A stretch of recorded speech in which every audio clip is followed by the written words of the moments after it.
내가 전심으로 여호와께 감사하오며 주의 모든 기이한 일들을 전하리이다. 내가 주를 기뻐하고 즐거워하며 지존하신 주의 이름을 찬송하리니 내 원수들이 물러갈 때에 주 앞에서 넘어져 망함이니이다. 주께서 나의 의와 송사를 변호하셨으며 보좌에 앉으사 의롭게 심판하셨나이다. 이방 나라들을 책망하시고 악인들을 멸하시며 그들의 이름을 영원히 지우셨나이다. 원수가 끊어져 영원히 멸망하였사오니 주께서 무너뜨린 성읍들을 기억할 수 없나이다. 여호와께서 영원히 앉으시며 심판을 위하여 보좌를 준비하셨도다. 공의로 세계를 심판하시며 정직으로 만민에게 판결을 내리시리로다. 여호와는 압제를 당하는 자의 요새이시요 환난 때의 요새이시로다. 여호와여, 주의 이름을 아는 자는 주를 의지하오리니 이는 주를 찾는 자들을 버리지 아니하심이니이다. 아멘. 예, 오늘은 제가 어렸을 때 느꼈던 겪었던 이 송아지와 관련된 이야기들을 먼저 좀 들려드리려고 합니다.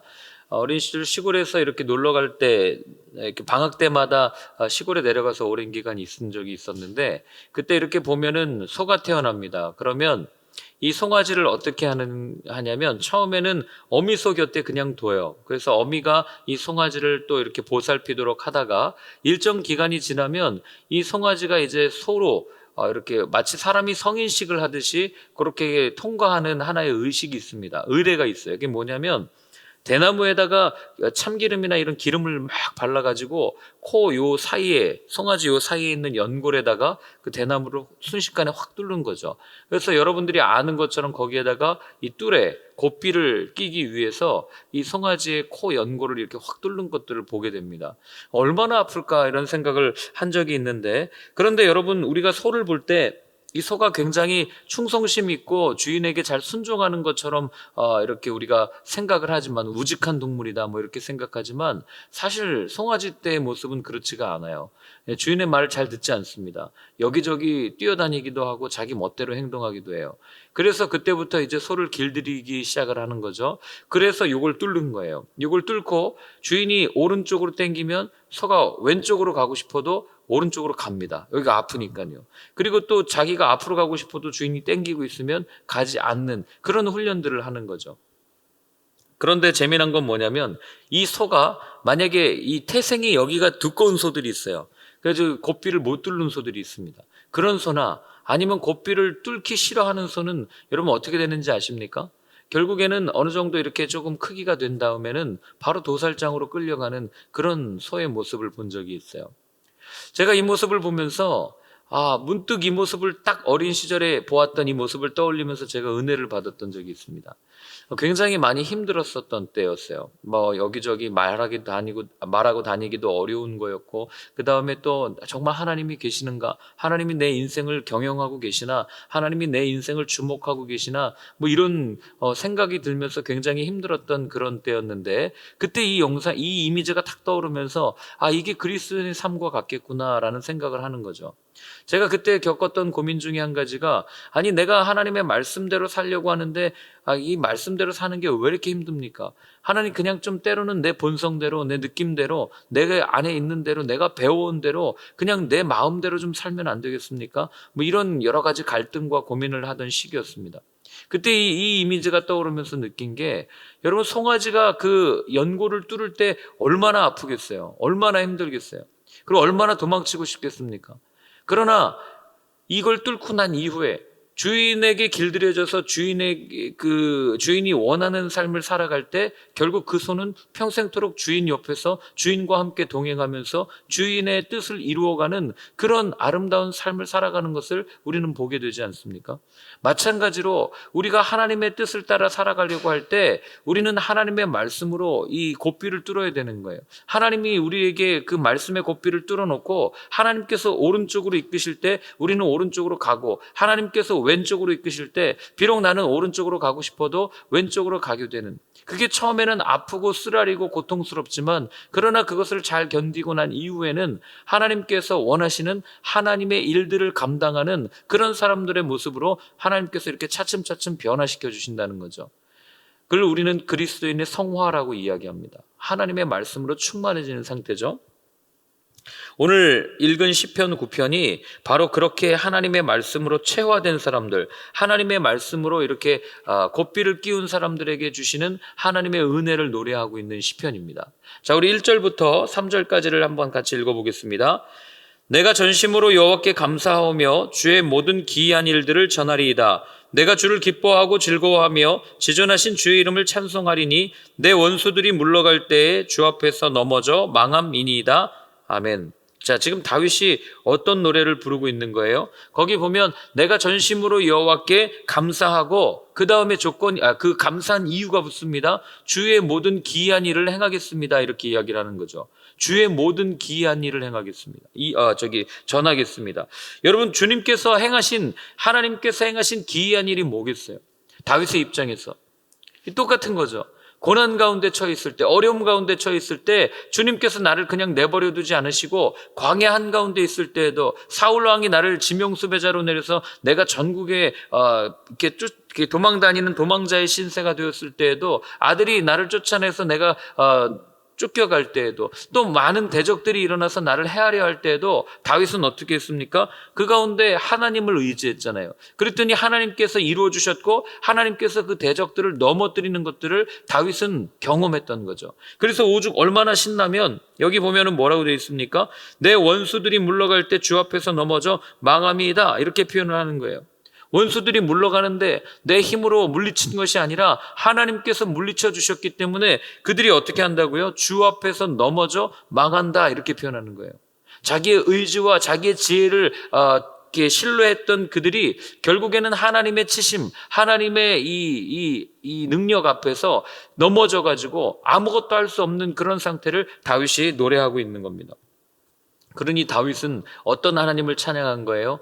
자신의 어려움 가운데 자신을 도와주셨던 그 하나님의 능력, 그 하나님과 함께 동행했던 그 소소한 일상이 다윗에게는 찬양의 소재가 되었던 거죠. 그가 불렀던 노래의 가사가 되었던 겁니다. 그럼 여러분, 우리 스스로에게도 이렇게 물을 수 있어야 됩니다. 내가 부르고 있는 찬양은 어떤 찬양인가? 내가 부르고 있는 찬양의 소재는 무엇인가? 물론 아침마다 저희가 그 아침에 이렇게 올라가지도 않는 높은 찬양을 이렇게 부르느라고 제가 맨날 이렇게 목이셔가지고 뭐 이렇게 하고 있지만, 여러분, 그 찬양을 부르실 때 혹시 안 올라가면 그냥 눈 감고 조용히 가사를 고백하세요. 그것 역시 우리가 부를 수 있는 찬양인데, 우리가 부르는 찬양은 어떤 것인가? 적어도 다윗이 우리에게 알려준 모습이라면, 여러분, 오늘 내가 하나님과 함께 동행하는 그 이야기, 내가 오늘 길을 가다가 누군가에게 하나님의 이야기를 들려주었을 때, 예수님의 이야기를 들려주었을 때 그가 살아났던 그런 이야기들, 또는 내가 오늘 직장 속에서 누군가에게 하나님의 말씀을 한번 이렇게 말씀 카드를 적어줬는데 그 사람이 반응했다든지 하는 그런 작지만 아주 소소한 우리의 일상들이 하나님을 찬양하는 우리의 찬양의 소재가 될 수 있다는 겁니다. 그렇기 때문에 내 삶에 찬양이 없습니다. 이렇게 음악을 틀어놓고 하는 그런 찬양이 아니라 내 삶에 정말 하나님을 높이는, 하나님께 감사하는 이런 고백들이 없다면, 여러분, 우리가 다시 한번 멈추어서서 하나님과 내가 동행하고 있는지를 살필 수 있어야 된다는 거죠. 이게 다윗이 시편에서 계속해서 우리한테 들려주는 한 가지 메시지라는 거예요. 그러면 여러분, 우리는 기억할 수 있어요. 신앙생활의 문제가 무엇인가? 왜 내 삶에는 감사가 없는가? 이유는 딱 하나, 우리가 출애굽기에서도 살펴보았지만 하나님께서 내게 행하셨던 그 은혜, 하나님께서 내게 베풀어 주셨던 그 능력, 하나님께서 내게 행해 주셨던 그 기적을 잊을 때 우리는 어떻게 되는 거예요? 찬양할 수 없는 거죠. 제가 아까 이렇게 소소한 일상이라고 얘기했지만, 여러분, 정말 24시간 한번 이렇게 쭉 생각해 보세요. 하나님이 나를 붙들어 주시지 않으시면, 하나님이 나와 함께 해주시지 않으시면 내가 단 한순간도 살 수 없다는 것을 느끼는 게 그리스도인 성도의 고백이라고 말씀드리지 않았어요? 그러니 돌아보면 내가 한 게 아무것도 없는 거죠. 그런 나를, 그런 그 모습을 가만히 두지 않으시고 하나님께서는 지금도 오셔서 우리를 꼭 안아주시고 붙잡아 주신단 말이죠. 내가 하나님을 위해서 뭘 했습니까? 한 게 아무것도 없어요. 제가 사실 오늘 아침에도 일어나서 기분이 너무 나쁜 거예요. 왜 나빴냐면 제가 어제 선풍기를 틀어놓고 잤거든요. 너무 힘든 거야. 아침에 얼굴도 붓고 일어나기도 싫고. 그래가지고 운전하고 오는데 또 어떤 분이 앞에서 계속 왔다 갔다 하는 거예요. 왔다 갔다. 그러니 제 마음이 어떻겠어요? 야, 저거 진짜 앞에 가서 브레이크를 한번 밟아야 되나 말아야 되나, 이런 갈등과 고민 가운데 그냥 조용히 입 다물고 여기까지 왔는데, 이런 이 마음을 갖고 사는 게 저잖아요. 그런데 이런 저를 그냥 두지 않으시고 하나님께서는 또 하필 아침에 이 찬양을 부르는데, 그 사랑을 부르는데 계속해서 마음 가운데, 야, 너도 내가 품었는데 저 사람 못 품겠냐, 이런 마음을 계속 주시는 거예요. 그러니 하나님께서는 죽을 수밖에 없는 우리 가운데 우리를 그냥 두지 않으시고 찾아와 주셔서 매 순간 속삭여 주시고 말씀해 주시고, 내가 너를 사랑한다, 내가 너를 이만큼 사랑했는데 내가 너를 안아줄게, 거기서 그치지 않고 내가 너를 사랑했는데 너도 좀 사랑하면 안 되겠니라고 우리에게 하나님의 사역에 초청해 주시고, 그리고 그 일을 함께 이루어 가시는 그 은혜를 우리가 매일 누린다면, 여러분 어떻게 우리가 하나님께 불평할 수 있겠어요? 제가 이렇게 이야기한다고 하나님께 불평 안 할 것 같죠? 저도 불평합니다. 그러나 이런 말씀을 읽을 때마다, 이런 찬양을 들을 때마다 여러분, 우린 다시 한번 결단하게 되는 거죠. 그래, 내 입술을 가지고는 하나님 앞에 원망하고 불평하는 것이 아니라 감사하는 삶을 살겠습니다. 이렇게 오늘 다시 한번 결단할 수 있는 이 아침이 되었으면 좋겠어요. 자, 그러면 하나님께서 어떤 일을 행하셨는가? 그게 4절부터 6절까지 나옵니다. 같이 한번 읽겠습니다. 주께서 나의 의와 송사를 변호하셨으며 보좌에 앉으사 의롭게 심판하셨나이다. 이방 나라들을 책망하시고 악인을 멸하시며 그들의 이름을 영원히 지우셨나이다. 원수가 끊어져 영원히 멸망하였사오니 주께서 무너뜨린 성읍들을 기억할 수 없나이다. 아멘. 자, 뭐라고 얘기합니까? 주께서 나의 의와 송사를 변호하셨다. 더 이상 무슨 설명이 필요해요? 하나님이 내 변호사가 되었는데, 하나님이 내 모든 일거수일투족을 내 대적 앞에서, 나를 고소하는 사람 앞에서 얘는 괜찮아, 얘는 이래서 이런 거야, 얘는 아무 잘못이 없어라고 막아주시는 분이 하나님이시다. 그걸 지금 이야기하고 있는 거예요. 나를 고소하는 자, 나의 대적들 앞에서. 여러분, 이 모습 어디서 많이 본 것 같지 않으세요? 우리를 대적하는 사람이 누가 있겠어요? 이게 그냥 문자적으로 해석하면은, 여러분, 내 삶에 나를 힘들게 하는 내 원수들, 내 대적들, 나를 괴롭히는 사람들, 그 사람들이라고 우린 설명할 수 있어요. 그래서 나를 힘들게 하는, 내 믿음을 방해하는 그 사람을 하나님께서 그 사람 앞에서 나를 막아주신다라고 생각할 수도 있지만, 그러나 조금만 더 깊이 고민을 해본다면, 여러분, 지금 24시간 내내 우리를 고소하는 사람이 있어요. 우리를 고발하는 사람이 있다고요. 누군지 아세요? 성경이 말하는 고소하는 자, 고발하는 자, 바로 사탄이죠. 악한 영은요, 지금도 우리들 주위에서 알짱알짱대면서 얘가 어떤 실수를 하나, 무엇을 잘못하나, 그거 하나 꼬투리 잡아가지고 우리의 마음 가운데 큰 죄책감을 줘가지고 하나님을 바라보지 못하도록 만들고, 하나님으로부터 거리감을 두어서 완전히 떨어지게 하는 게 그들이라고요. 그래도 우리가 하나님 앞에 하나님 살려달라고 이렇게 해서 기도하고 나아가면 하나님 앞에서 하는 소리가 뭐예요? 얘 이래서 잘못됐어요. 얘 이러면 안 됩니다. 하나님 앞에 나아갈 수 없는 존재 아닙니까? 이렇게 고소하는 자가 사단이란 말이에요. 그 사단 앞에서 지금 누가 우리를 변호해 줍니까? 하나님이 우리를 변호해 주신단 말이죠. 이 모습 어디서 많이 보시지 않으셨어요? 여러분들이 요즘에 욥기 읽고 있지 않습니까? 통독할 때 욥기에서 이 모습 나오잖아요. 하나님이 자랑합니다. 봤냐? 이 욥 같은 사람, 이 얼마나 나를 아름답게 섬기는지 봤냔 말이야. 사단한테 이야기하죠. 근데 사단이 뭐라고 얘기합니까? 그거 하나님이 잘해주니까 그렇게 하는 거죠 라고 고발합니다. 고소해요. 그래서 하나님이 잘 안 해주면 하나님 원망하고 떠날 겁니다. 하나님이 얘기하죠. 그래, 그러면 한번 마음대로 해라. 그래서 그의 아들과 그의 모든 그걸 다 앗아가잖아요. 그리고 나서 또 사단이 또 고발해요. 하나님이, 거봐라, 네가 다 뺏어갔는데도 욥은 나한테 원망하지 않지 않냐. 근데 사단이 뭐라고 고소합니까? 몸은 건강하니까 지금 이렇게 하는 거 아닙니까? 몸까지, 이렇게 육신의 질병까지 가면 하나님 원망할 겁니다. 이런 식으로 끊임없이 고발하고 고소하는 게 사단입니다. 여러분을 고소 안 할 것 같습니까? 아니요, 오늘도 고소할 겁니다. 하나님 예배드리는 이 사람 보셨잖아요. 그 마음이 얼마나 지저분한지, 늘 어떤 생각하고 사는지 아시잖아요. 마음속에 뭐가 차 있는지 아시잖아요. 그때 하나님 뭐라 그러시겠어요? 아니다. 오늘 여기 있는 것처럼 우리의 삶을 변호해 주시고 이미 그리스도의 보혈로 정결케 된 내 자녀다. 이미 그 모든 죄가 다 씻겨졌다. 하나님께서 그렇게 말씀해 주시는 게 이런 시편들을 통해서 나타나는 거죠. 그러니 여러분, 우리가 어려운 일을 당한다고 또 큰 힘든 일을 당한다고 낙심할 이유도 없는 거고 고개 숙이고 다닐 필요도 또 전혀 없는 거예요. 여러분, 욥이 만약에 그때 고개 숙이고 그래 나는 안 되는 놈이야, 나는 죄 가운데 있는 놈이지 하고 스스로 가룟 유다처럼 그런 선택을 했더라면, 아내가 그러잖아요. 차라리 하나님 저주하고 죽어버려라, 그렇게 얘기할 때 그 결단을 했다면 여러분 어떻게 됐겠어요? 그러니 여러분, 오늘도 우리 가운데 어려운 일이 있어도 고개 숙이지 마십시오. 그건 사단이 원하는 모습이지 하나님이 원하는 모습이 아니에요.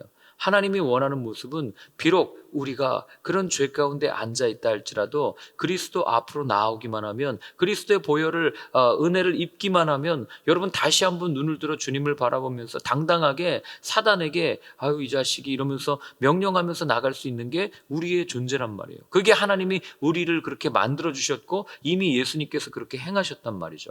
그래서 예수님이 이렇게 말씀하십니다. 한번 찾아볼까요? 요한복음 16장입니다.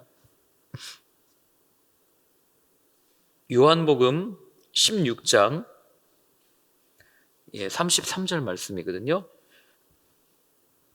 같이 한번 읽겠습니다. 이것을 너희에게 이르는 것은 너희로 내 안에서 평안을 누리게 하려 함이라. 세상에서는 너희가 환난을 당하나 담대하라, 내가 세상을 이기었노라. 아멘. 이미 다 이겼다고 말씀하신 거예요. 여기에서 말하는 세상이 누구겠어요? 사단이죠. 누구겠어요? 공중의 악한 그 권세를 잡은 자, 바로 사단을 이야기하는 거예요. 예수님께서 이미 다 이겼기 때문에 그 십자가를 지고 그분의 피로 인침을 받아서 그냥 그분의 뒤를 따라가는 모든 사람은, 여러분 그거 아시죠? 옛날 전쟁할 때는 그냥 가가지고 모든 사람을 전멸시키지 않았어요. 장군 대 장군끼리 싸워가지고 1대1로 싸워서 이 장군이 이기면 이 적은 그냥 다 포로가 되는 겁니다. 그런 모습을 상상하시면 돼요. 예수님께서 이미 사단을 꺾어버리셨단 말이에요. 아무것도 아니에요. 사단은 말 그대로 나부랭입니다. 사단 나부랭이. 아무것도 아닌데 우리는 그 사단한테 자꾸 져가지고 휘둘리고 막 이리저리 할 때마다 마음이 어렵죠. 그때마다 이 말씀 기억하세요. 걱정하지 마라, 내가 이미 세상을 이겼노라. 그러니 우리는 날마다 그분의 보혈을 의지해서 하나님, 주님, 오늘도 주님의 십자가의 보혈을 내 마음에 인칩니다. 내 마음 가운데 함께 하여 주셔서 나를 정결케 하여 주시고 오늘도 주님으로 인해서 승리할 수 있는 삶을 살게 하여 주옵소서. 매일 여러분 선포하십시오. 그러면 우리 주변에 사단이 얼쩡거리지 못할 줄로 저는 믿습니다. 자, 그런 이런 하나님의 모습이 어떻게 더 구체적으로 드러나냐면 그게 7절부터 10절까지 나오거든요. 같이 한번 읽습니다.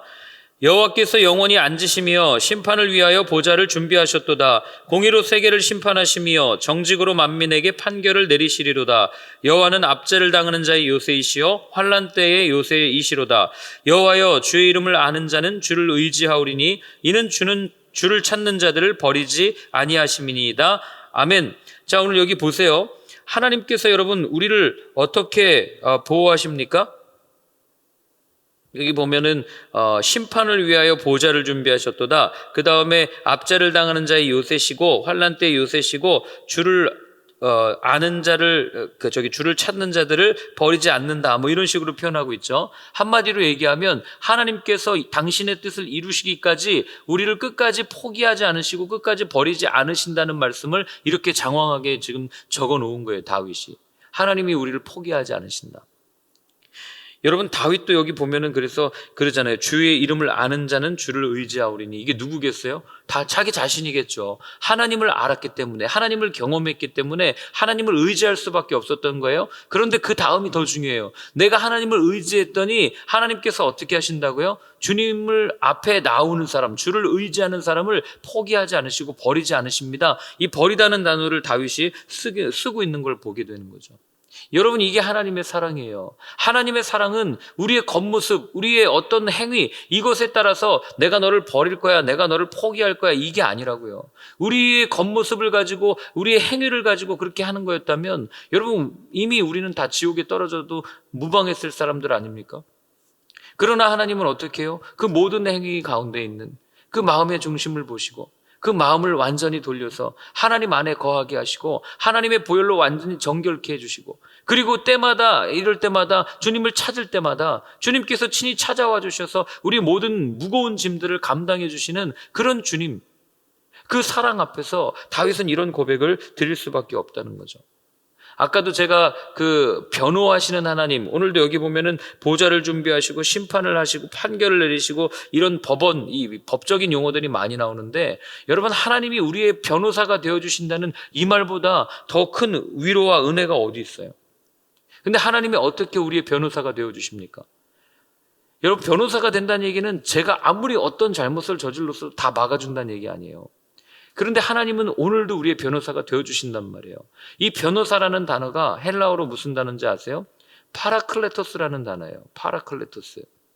어디서 많이 들어보시지 않으셨어요? 파라클레토스. 이게 뭐라고 우리가 한글로 번역을 했냐면 보혜사라고 번역을 했어요. 그럼 뭡니까? 나를 도와주시는 분, 나를 변호해 주시는 분, 파라클레토스. 그게 누구세요? 성령님을 얘기하는 거죠. 그러니 여러분, 오늘도 성령은 바울의 고백처럼 우리가 우리가 기도할 바를 알지 못하나 말할 수 없는 탄식으로 우리를 위하여 기도하고 계신다. 이게 성령의 변호하심이에요. 오늘도 우리를 변호해 주시는 거죠.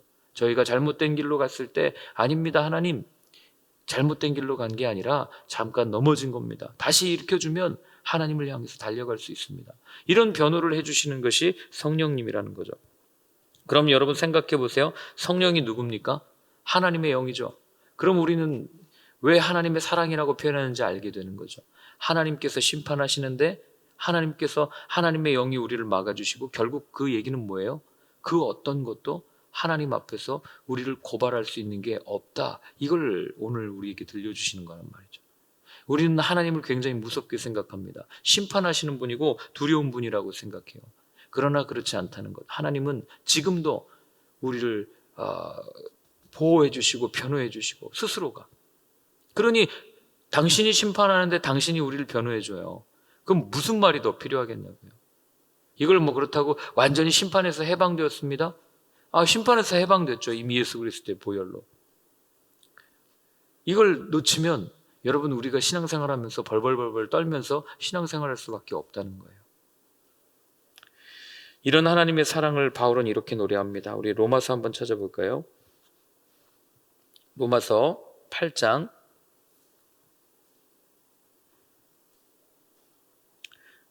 35절부터 39절까지입니다. 로마서 8장 35절부터 39절까지요. 같이 읽습니다.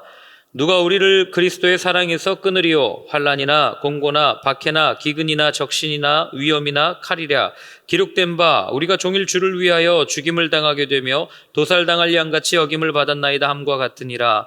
그러나 이 모든 일에 우리를 사랑하시는 이로 말미암아 우리가 넉넉히 이기느니라. 내가 확신하노니 사망이나 생명이나 천사들이나 권세자들이나 현재일이나 장래일이나 능력이나 높음이나 깊음이나 다른 어떤 피조물이라도 우리를 우리 주 그리스도 예수 안에 있는 하나님의 사랑에서 끊을 수 없으리라. 아멘. 이걸 하나님의 사랑을 경험한 바울이 이걸 고백한 거예요. 어떤 것도 죽음이라 할지라도, 우리가 제일 두려워하는 그 어떤 사망이라고 할지라도, 천사라고 할지라도 우리를 예수 그리스도 안에 있는 하나님의 사랑에서 절대 끊을 수 없습니다. 이 선언을 한 거죠. 그러면 성경 공부할 때 가끔 그래요. 그거 바울이 그냥 착각한 거 아니에요? 바울의 고백이지 이게 어떻게 하나님의 말씀일 수 있어요? 이렇게 우리는 또 질문을 받습니다. 그래서 제가 마지막으로 하나님께서 직접 해주신 말씀을 들려드리고 마치도록 하겠습니다. 이사야서에 있는 말씀인데요. 제가 읽어드릴게요. 여인이 어찌 그 젖 먹는 자식을 잊겠으며 자기 태에서 난 아들을 긍휼히 여기지 않겠느냐. 그들은 혹시 잊을지라도 나는 너를 잊지 아니할 것이라. 내가 너를 내 손바닥에 새겼고 너의 성벽이 항상 내 앞에 있나니 내 자녀들은 빨리 걸으며 너를 헐며 너를 황폐하게 하던 자들은 너를 떠나가리라. 아멘. 하나님이 직접 들려주신 말씀이에요. 비록 부모는 나를 버릴지라도 하나님은 포기하지 않으시고 버리지 않으시겠다, 이 말씀을 들려주시는 거죠. 그러니 이것을 경험한 다윗이 얼마나 기뻤겠어요. 그러니 오늘처럼 찬양할 수 있는 거 아닙니까? 하나님이 나를 변호해 주셨고 하나님이 나를 막아주셨고 하나님이 내 앞에서 내 원수들, 내 대적들을 넘어뜨려 주셨고 결국 하나님을 따르는 자에게 승리를 주셨습니다라는 이 고백이 여러분, 저와 여러분들의 삶의 고백이 되었으면 좋겠습니다. 혹 어려운 일이 있으십니까? 좌절되는 일이 있으십니까? 그러면 그때 오늘 다윗이 경험했던 그 하나님을 경험하셨으면 좋겠어요. 하나님 앞에 고백하십시오. 하나님 살려달라고 한번 기도해 보십시오. 그러면 그 하나님께서 친히 움직이시고 우리를 친히 변호해 주시고 우리를 위하여 아름다운 열매들을 거두게 하실 줄로 저는 믿습니다. 그래서 오늘 한번 같이 기도할 때는요, 이렇게 한번 기도했으면 좋겠습니다. 하나님, 나를 긍휼히 여겨 주옵소서. 어떤 상황에서도 포기하지 않으시고 버리지 않으시고 끝까지 붙드시는 그 하나님의 손길을 의지하는 인생 되게 하여 주옵소서. 우리 그렇게 한번 같이 기도하겠습니다. 하나님 아버지, 오늘도 주님 앞에 나와 두 손을 높이 듭니다. 하나님 앞에 간절히 간구합니다. 주님, 나를 붙들어 주옵소서. 주님, 나를 불쌍히 여겨주시고 긍휼히 여겨주옵소서. 하나님 아버지, 내가 넘어져 힘들어 있을 때마다 나를 그냥 두지 않으시고 언제나 나에게 찾아와 주셔서 말씀하여 주시고 안아주시는 그 하나님을 경험할 수 있도록 도와주시고, 하나님, 그래서 결국 내 대적들이, 내 원수들이, 저 악한 영이 아버지 내 앞에서 넘어지는 것을 바라보며 무너지는 것을 바라보며 하나님의 높으심을 찬양할 수 있는 저희의 삶이 될 수 있도록 주님 도와주시옵소서. 한 분 한 분의 모든 삶 가운데도 주님 함께해 주시고, 정말로 주님을 끝까지 붙들 때, 그 붙든 손을 놓지 않을 때 주님께서 허락하시는 아름다운 열매들을 맛보며 나아가는 귀한 삶이 될 수 있도록 성령님 오늘도 함께하여 주옵소서. 이제는 우리 주 예수 그리스도의 크신 은혜와 하나님 아버지의 사랑과 성령의 인도하심이, 하나님께서 오늘도 우리를 붙잡아 주시고 안아 주시는 것을 경험하기를 원하는, 그래서 하나님이 나의 전부입니다라고 고백하기로 결단하는 모든 분들 머리 위에 이제로부터 영원까지 늘 함께하여 주옵시기를 간절히 축원하옵나이다. 아멘.